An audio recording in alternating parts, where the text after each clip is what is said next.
tumawag. Total sa screen natin, naka-flash naman yung mga numbers na pwede nyo tawagan. At cellphone number, landline number, available ho yan para sa inyo. Para talagang sa kagustuhan namin, makasali kayo sa pinag-uusapan namin dito. At sa Facebook naman, Talinghaga ng Tao Ngayon. And Twitter, Talinghaga AM. At sa Tao Ngayon e-News. Kung saan man kayo naroroon sa World Wide Web. Yes. Pwede pa rin ho kayo sumali sa pinag-uusapan namin. And we're broadcasting live from the Philippines. So, lahat ng mga nandito locally, pwede rin kayong tumawag. Okay. And by the way, of course, you can chat us. Nandyan po yung chat dyan sa right pane ng window. Yan. Yung comment box po sa ilalim. Yes. Dyan lang. Yes. And I heard, ang daming viewers na ng Wisdom ngayon, ha? Yes, natutuwa naman tayo. We would like to thank our viewers. Yes, thank you sa lahat ng inyong pagpupuyat kasama namin. Okay, so let's start. Okay. Before, let's recap on yes, and we have several hanging questions na hindi na nakahabol dahil off the air na tayo last night. Okay, yan din pag-uusapan din natin yan. So first, recapping muna the topics we have discussed for the past 2 days. Yep. For the past 2 nights, we have discussed the Genesis, the first chapter of the Bible. And before we proceed to our topic, allow me to mention something, a verse from chapter 4 of the Genesis. Okay. And Cain knew his wife, and she conceived and bare Enoch, and he builded a city and called the name of the city after the name of his son Enoch. Okay. So ito kasi prelude ito nung i-discuss natin book, which is the book of Enoch. But before that, Persepolis, let's just make mention of the discussions last night, yung controversial na kung ano ba talaga, kumain ba talaga si Eva ng mansana sa paradise, okay? Kung ano ang tinutukoy doon na tree of knowledge. So, well, in fact, it's not tree, but it's three.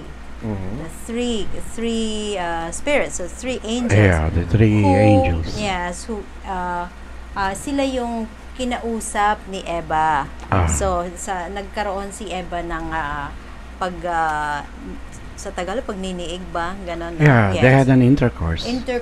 So, kaya si Eva, sa dating na yan, nagkasala siya kay Adan dahil mas nauna pa yung tatlo kesa sa asawa niya. And those angels were the angel of death, angel of good and evil. Okay, so dun niya natutunan yung good and evil. Can we have the name of the 3, Michelle? Okay. The angel that possesses the knowledge for good is Lucifer. Yes. Then the angel that possesses the knowledge of evil is Iblis. While the angel that possesses knowledge of death is Duma. So yung tatlo na yun. Yun ang pangalan ng mga tatlong anghel na sinasabing the three of knowledge. Hindi siya tree of knowledge na lang ganun natin. Pero hindi na nakapagtataka kasi dun sa yung sinasabi nga ni Sagi Keholet dito several times na kung sino yung Hudyo. Ang Hudyo ay yung nagre-receive ng due in due time, 'di ba? Sila yung nakakatanggap, yung mga gising sa panahon na nagbibigay ng blessing ang Diyos. So, pero sa mga holy books, mababasa mo D-U-E, 'di ba? So, when in fact, it's D-E-W. So, hindi na ako nagtaka na ito ginawa naman 3 instead of 3. 'Di ba? So, yun ang doon. So, yung mga natutunan, maraming hinimay-himay na verse per verse na pagsusuri ang ginawa natin sa Genesis, the first 4 chapters, or at least the first 3 chapters. Ayun, marami tayong mga naging pag-aaral doon. And as you have mentioned, as far as the verses are concerned, yung tatlong names na nabanggit niya kanina, hindi po yan nandun. You first heard it here on Wisdom. Tama ba, Sage? That's true. Yeah. Diba? Actually, it was written in the book of Kabbalah. And I know others will contest.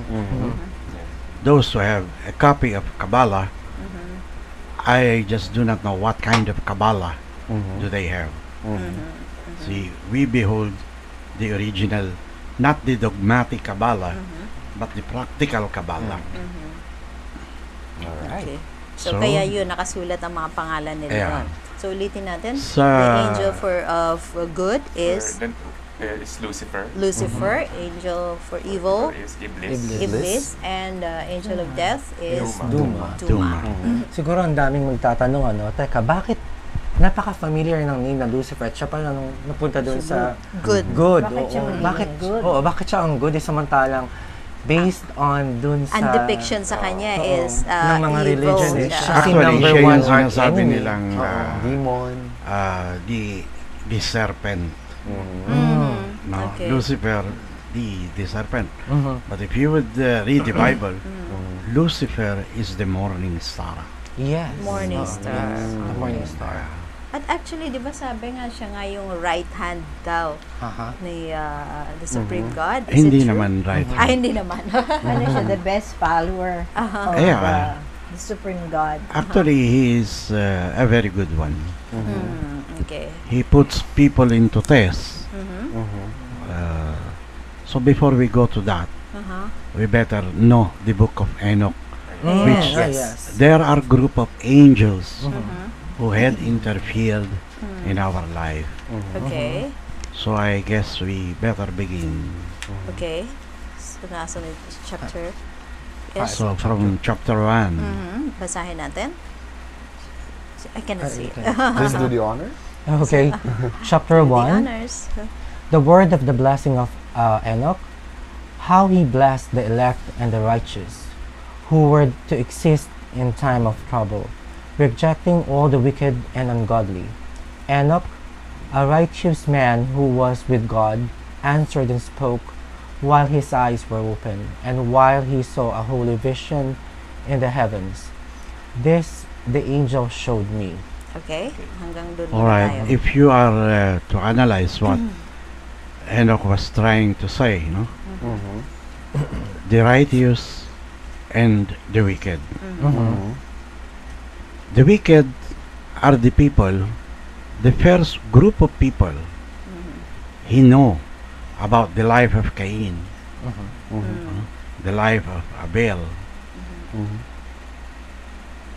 The righteous are the ones who preserve themselves, who made themselves righteous by simply not releasing or having a nocturnal releases for the spirits. The wicked are the people who are so weak to control They're themselves in releasing okay. their semens. The release of semen is very, very important. But that's life kasi, no? That is life form. Now, many people will not simply understand righteous, alright, you are good. No, that is not righteousness. In the eyes of Righteousness God. is when you preserve your semen, not waste it, and the wicked is the one who wasted it. Oh, okay. So, yun pala ang tinutukoy dyan. Yeah, and the elects are the firstborn. Because Enoch knows there are so many firstborn to come, especially with Cain. On the other side, Yes. having a mixed similitude. Marrying women from the Yes. sixth day creation. 6 days creation. That was what it meant. Okay. Yun ang ibig sabihin nitong binasa natin. Yeah. Okay. And then, let's continue. Go ahead. Okay. From them I heard all things, and understood what I saw, that which will not take place in this generation, but in a generation which is to succeed at a distant period, on Yeah. account of the elect. He was referring to the upcoming generation, Generation, yes. which Cain had spread out on the other side. Yes.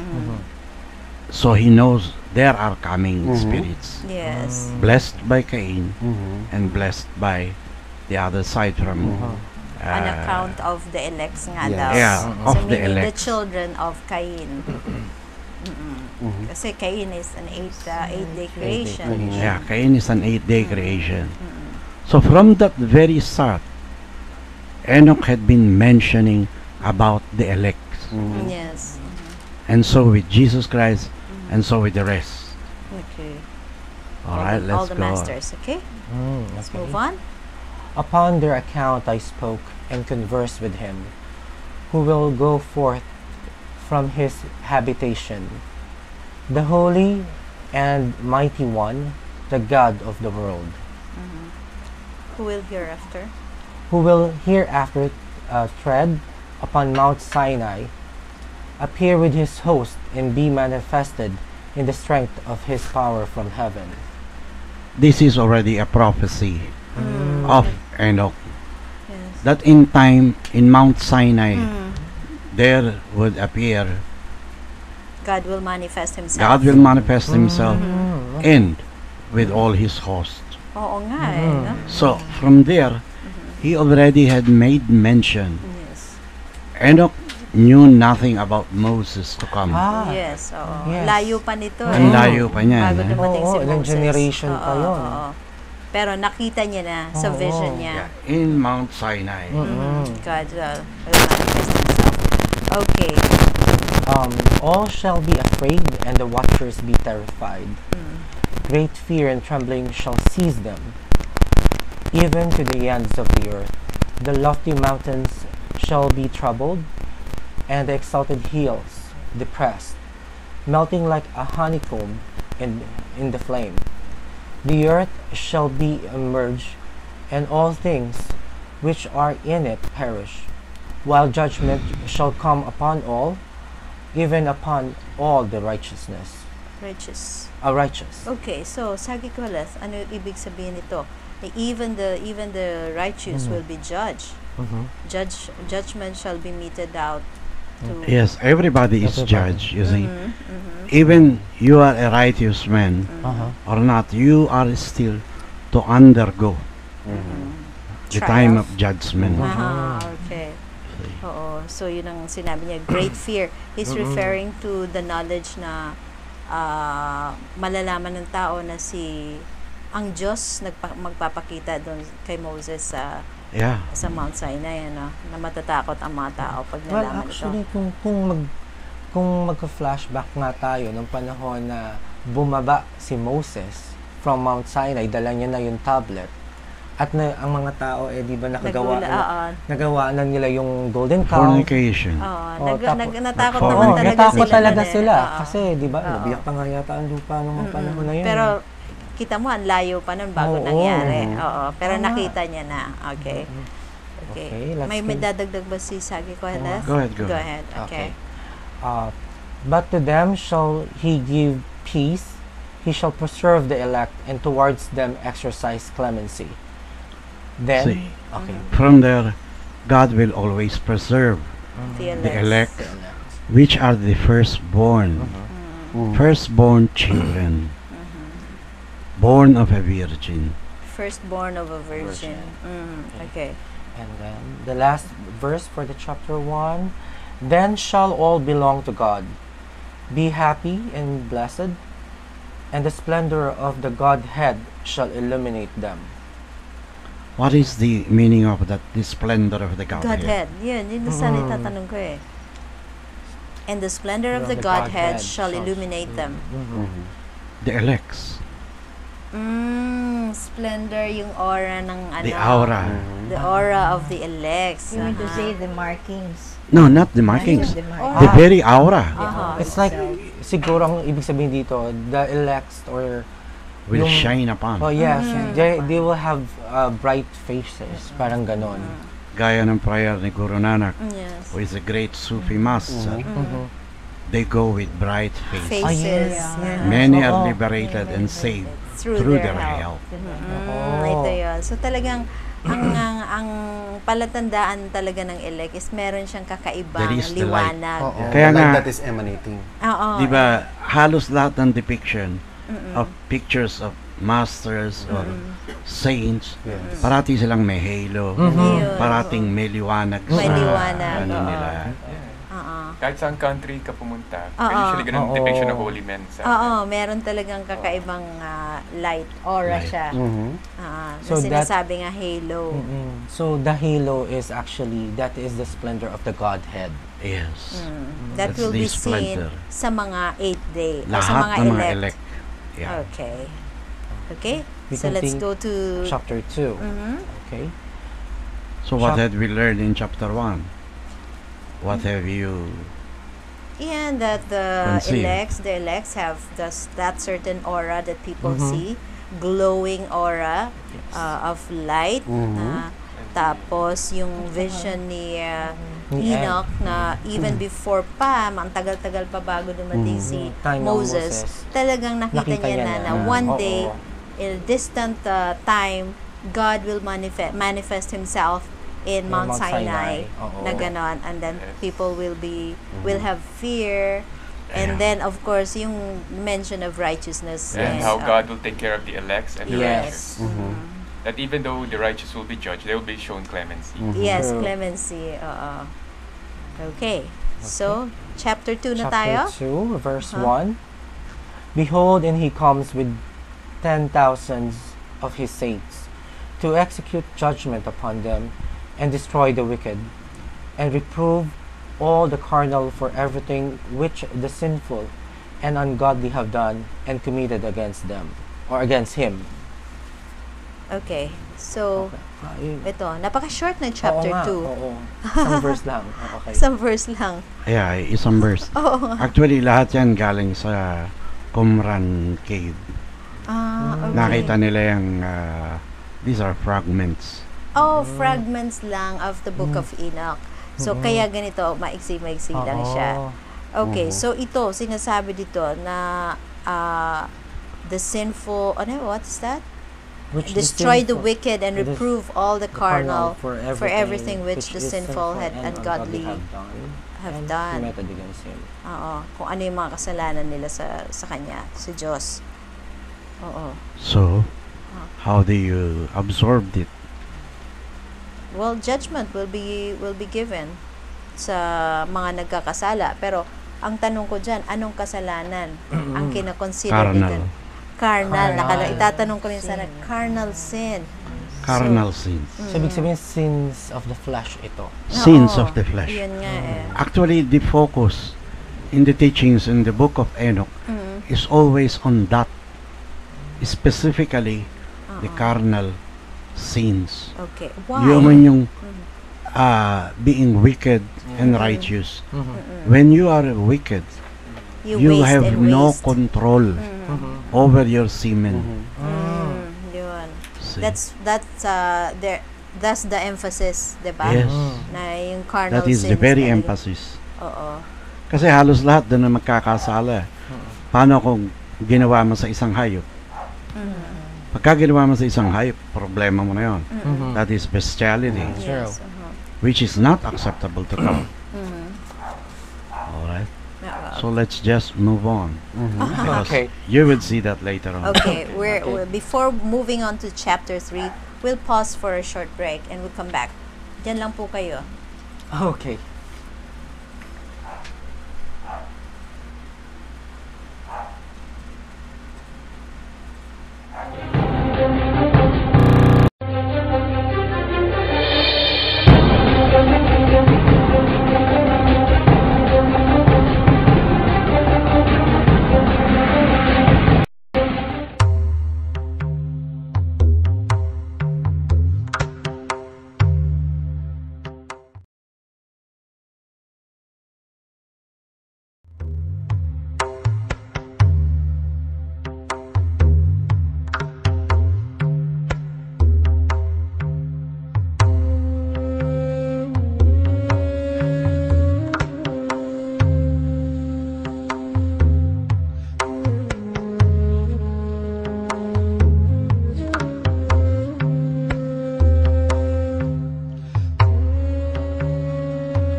right, we're back here on Wisdom, and we just like to inform you that Wisdom is a production of the Ancient Seer Knowledge Society, and we are based in the Philippines.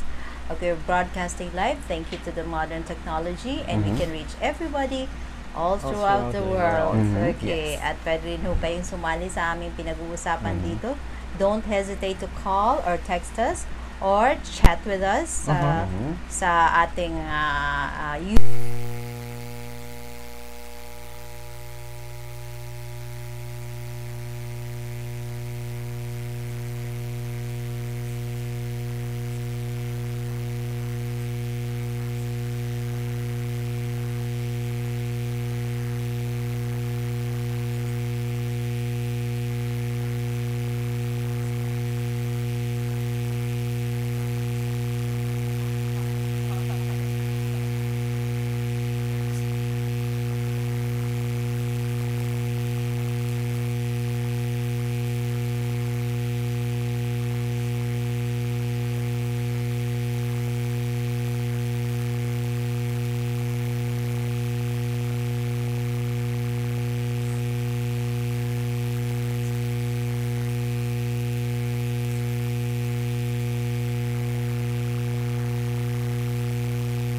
Yes, in fact. In due time, sasagutin din ng prayer. Ating Panahon. panahon.